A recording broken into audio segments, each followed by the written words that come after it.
Hey everyone, welcome back to Telling Tall Tales the Right Way. I am your host, Heather Asianbi. I am the editor of several best-selling adult nonfiction books. I am a master, see there's right there, certified master storyteller. I've also been a writer, reporter, and editor for, it feels like 100 years. Of course, it's not quite 100 years, but that's what it feels like. Anyway, what I'm telling you is that I know my way around storytelling. And I am really excited today to talk with you about one of the most unique books I've ever read. And it's not mostly because of storytelling convention, I think. Okay, I'm just going to bring, so I'm going to show you the cover. Here it is, The Invisible Life of Addie LaRue from V.E. Schwab. It is, honestly, it is a tale as old as time, not to quote Beauty and the Beast. But what I mean by that is it is a classic tale of be careful what you wish for, but it's told in such a unique way. Okay, I'm just going to start at the beginning. Addie is, let's say she's 17, 18 years old, right? It's 1714. She lives in a small town in France, which I know, right? France. But, in 1714, her family was would have been considered a peasant family, right? Because her father worked for a living, basically, to support his family. Her mom was a classic, stay-at-home mom, but they all had chores to do. There was work to do. They had they had a house to take care of, a yard to take care of, animals to take care of, all of this sort of thing. 1714, she's marriageable age. She's at the age where where most girls her age are getting married, and especially in this time period, or they're already married with children. In fact, her best friend is married with children. And her parents are like, what gives? And she's like, yeah, just, I haven't met anybody, blah, whatever. Her parents are like, well, we can't have this. So you're going to get married. And they try to force her into an arranged marriage with a man she doesn't love. She likes him, but she does not love him. And she is like, oh, hell no, I'm not doing this. And she runs out on her wedding and she goes into the woods. Now, I have to backtrack a little bit because they're small. I keep thinking Beauty and the Beast, right? Like there has to be more than this provincial life, but that's really kind of what it is. So like, I guess if you have to picture a village in your mind, picture the Beauty and the Beast village. Either the cartoon version from 1991 or the one with Emma Watson, the live action, whichever one floats your boat, go for it. But adjacent, well, I don't know about adjacent. Anyway, it doesn't matter. There is an old cottage just kind of falling down. It's, in disrepair, and an old woman lives there, and I think she's legitimately like a witch, right? But she teaches Addie the ways of like how to use nature, how to be one with nature. But she also warns her, like, you got to be really careful when you're in the woods or you're talking to the water or whatever. Like, you need to be careful about who you're talking to, because if it gets dark and you're talking, you're going to be talking to the wrong kind of beings. Okay? That's the foreshadowing. Addie runs away from her wedding. She hides in the woods. Nobody can find her. And, while she's sitting there, she just keeps repeating to herself, I need more time. I want to be free. I don't want the weight of people's expectations. I don't want this. But what she doesn't notice, because she's got her eyes closed and she's just kind of doing like, the rocking thing where she really wants this, it gets dark. And what did the old woman warn her about?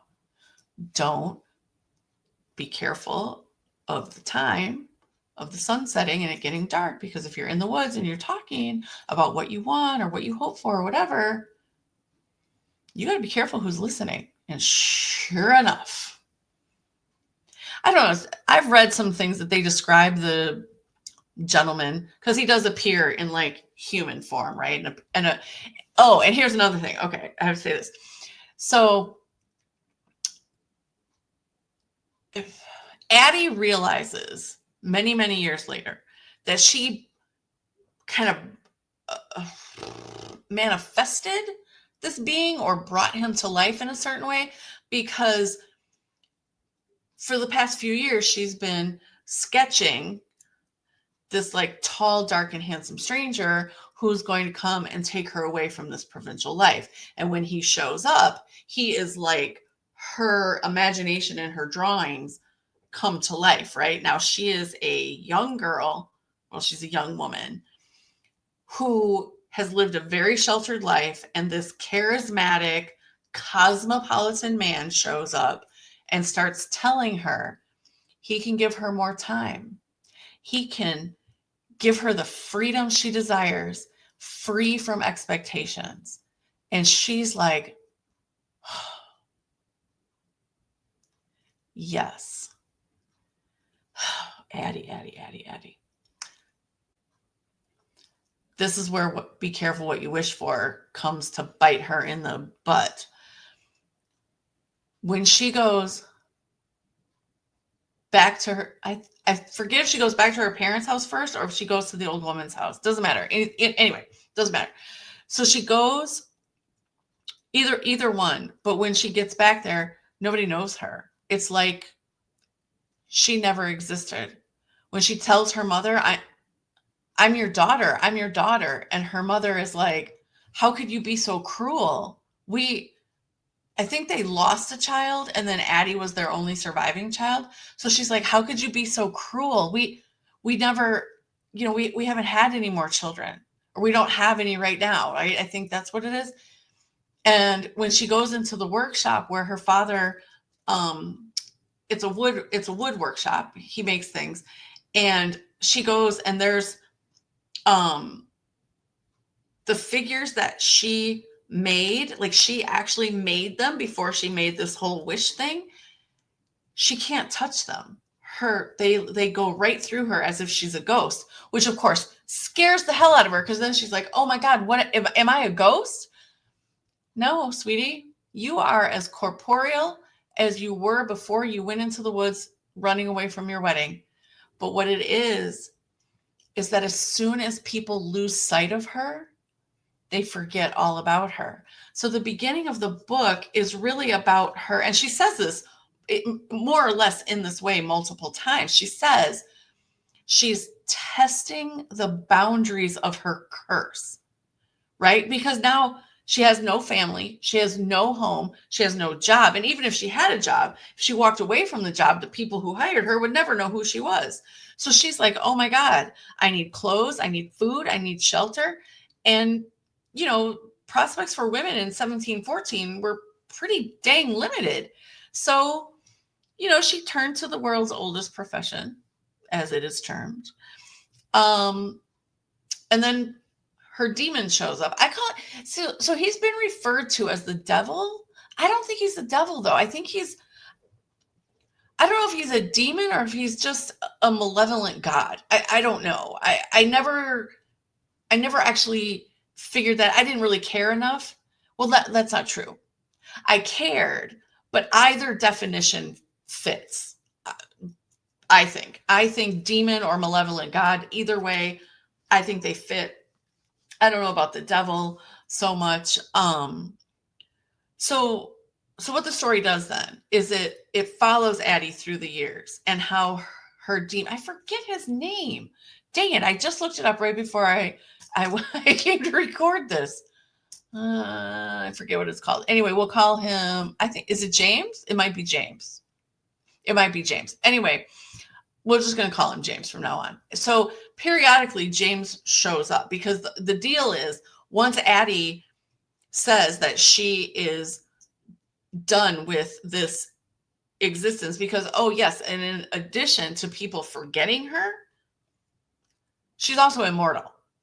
So time, immortality, and freedom from expectation is nobody knows who she is. So there's absolutely nothing happening and going on. So in terms of like, she can't, and at first she's like, it's terrifying. But once she kind of figures out like a basic way to survive, she's like, okay, this isn't bad.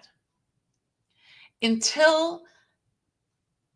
I'm not sure how much time passes, but I would imagine with any of us, because I feel it too, right? Like, I have 3 kids and 2 grandkids. I have a child and a grandkid who live upstairs.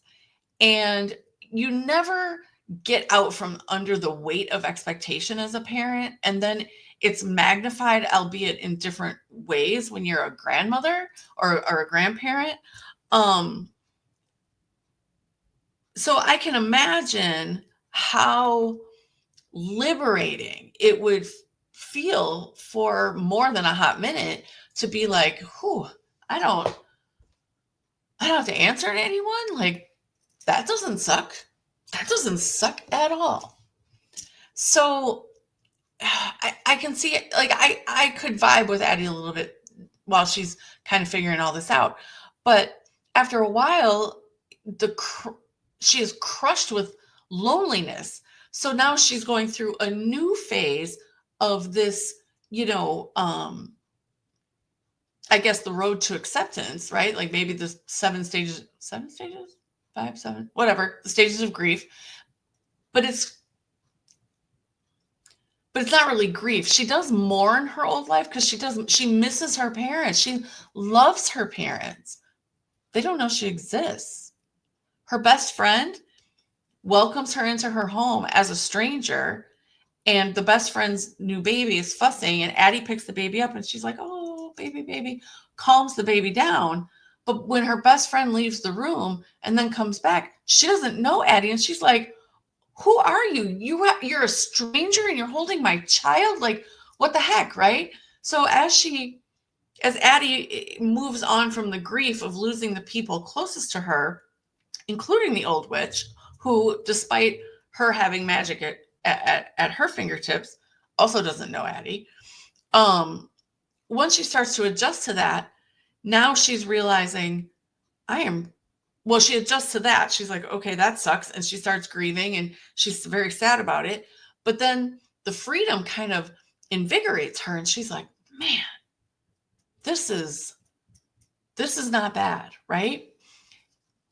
Then the crushing loneliness hits her and she realizes, my God, it's been, let's just use a round number because I don't know how long it's been, 30 years since her deal with the devil, so to speak. And she's lonely. The loneliness is crushing her. Oh, and who shows up? James.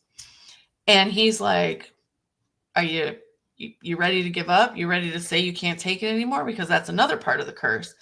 As soon as she capitulates, he gets to take her. Because I think, so somewhere near the beginning of the story, James tells her, I've been watching you. Why do you think I look the way I do? Why do you think I look like your drawings and what you say you want basically come to life? Like I stepped off your paper, right? Because he's been watching her. He loves her as much as a demon malevolent god can love. He loves her and he wants to be with her, but she has to choose him freely. And the only way that can happen is when she's ready to give up. So the book follows. So we do go back and forth in time where we are in the present day. So like, let's say I think it's like 2014, maybe. Let's just say 2014, because it's been about 300 years that Addie's been living this existence. And we do go back and forth in time on how she's like, again, testing the edges of her curse, learning to adjust and adapt her life. And what's interesting is that James says something to her about you might not be a permanent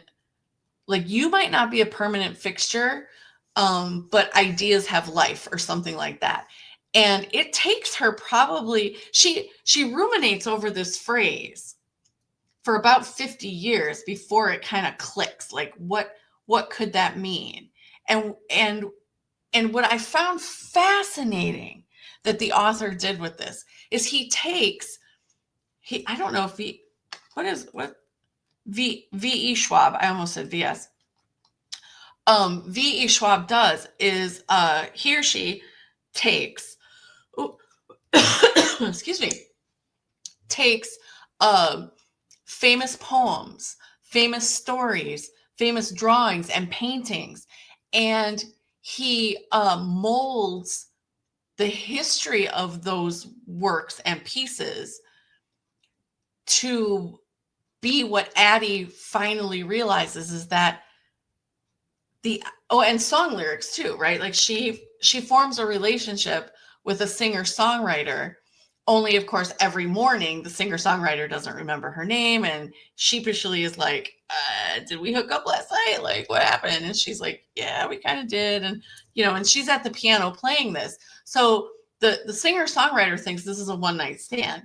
But for Addie, it's been a month of doing this so that she can insert herself into the historical record in some way, right? So she does this over and over again throughout history where she, there'll be let's just say a painting of a woman, but the face is blurry.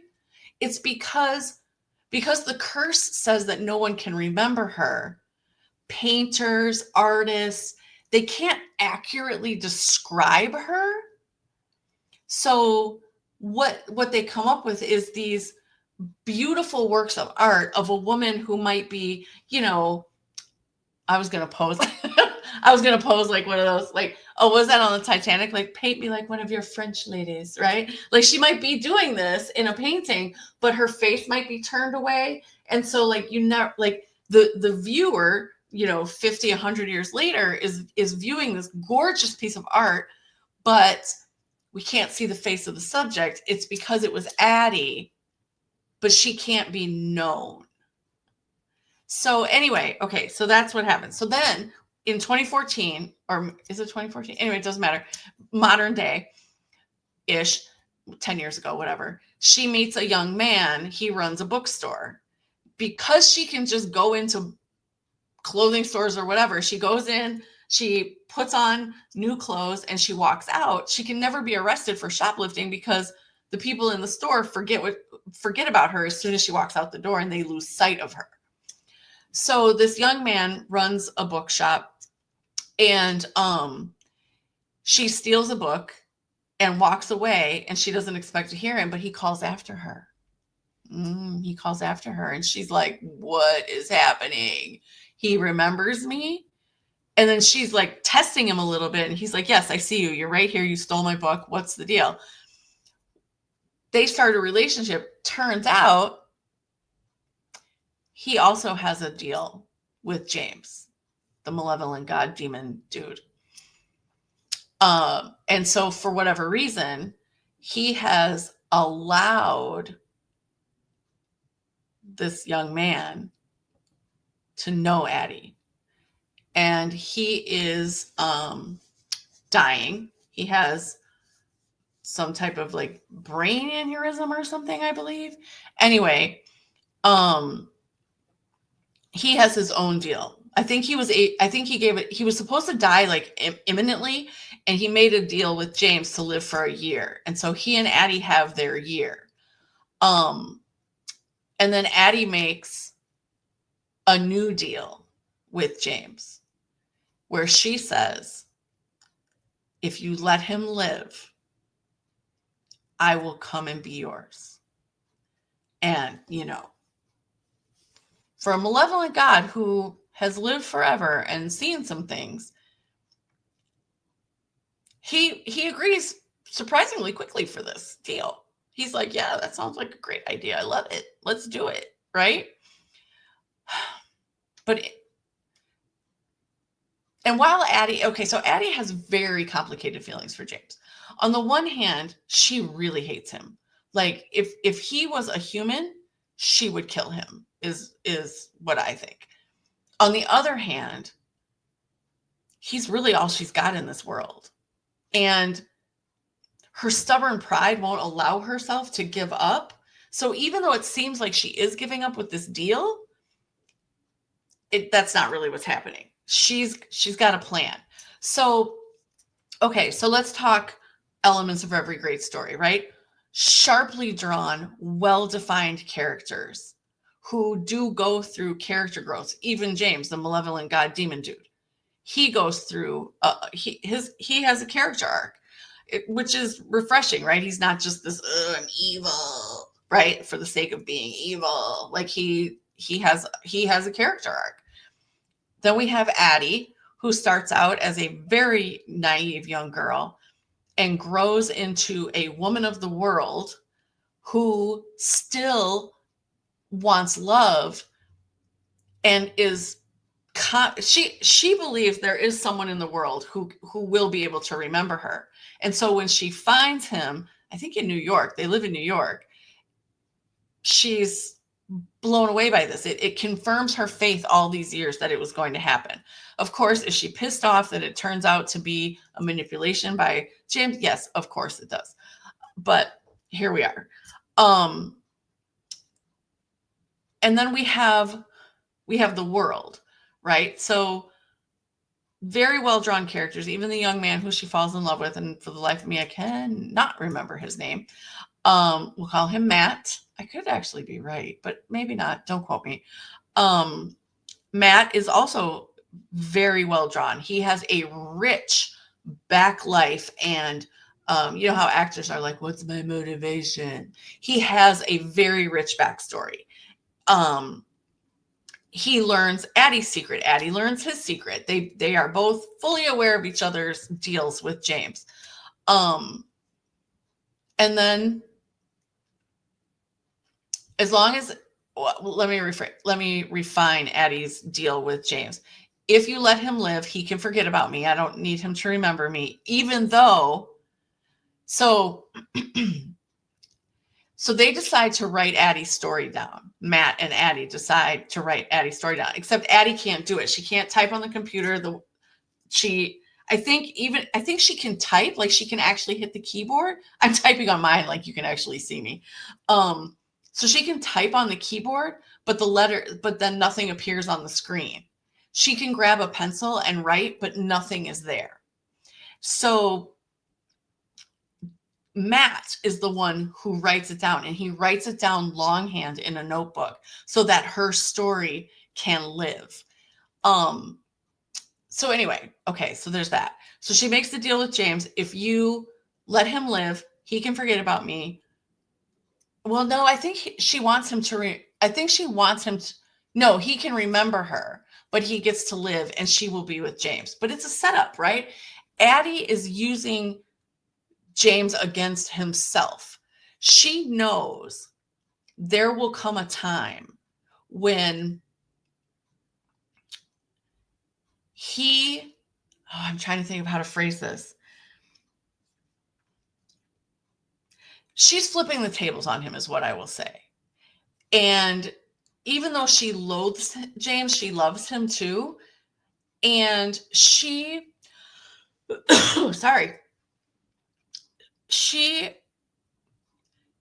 because she's already lived for 300 plus years, she's like, I have all the patience in the world. This could take 50 years. This could take 100 years, but I will win this. I will be mortal again, and I will be able to grow old and have the life I always wanted. And that's that, right?